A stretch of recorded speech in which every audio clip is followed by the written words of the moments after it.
To Indonesia now, where a magnitude 6 earthquake off the islands of Java and Bali has killed 3 people and caused widespread panic.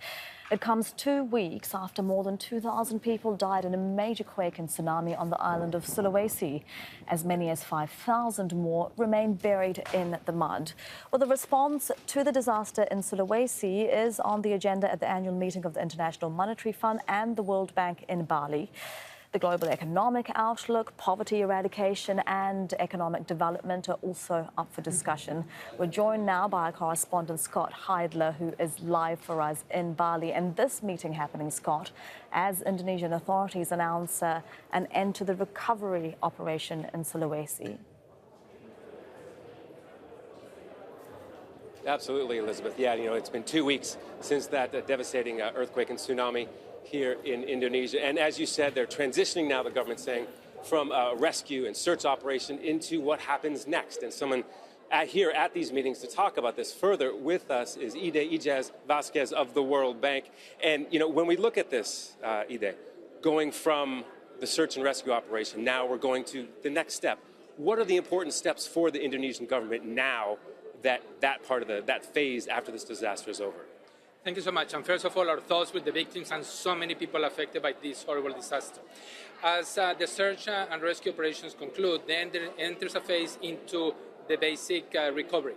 How to make sure that the basic services of water, sanitation, electricity, transportation are open so that the communities can start figuring out ways to build back their households and to be able to really figure out how to get the economy kicked out again. Now, after this recovery, what happens is the process of reconstruction.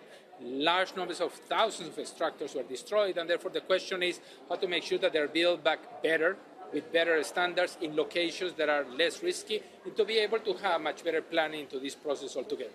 When you look at the economic health of a nation that suffers from a disaster such as this, maybe if you can speak generally about how important it is that they're prepared for it economically, financially, but then also maybe if you can bring it down to a specific level here in Indonesia and how they're prepared for this. Absolutely. So a nation that is moving from middle income status to high income status has a tremendous opportunity to be able to do the following as they build their infrastructure, they build their cities, as they urbanize further, is to make sure that the infrastructure that is built, that the communities that are constructed, that the houses that are built are done in a way that is more resilient to all kinds of disasters. Indonesia is affected by earthquakes, tsunamis, volcanoes, etc., and therefore understanding how to minimize the risk from the construction point of view is very important.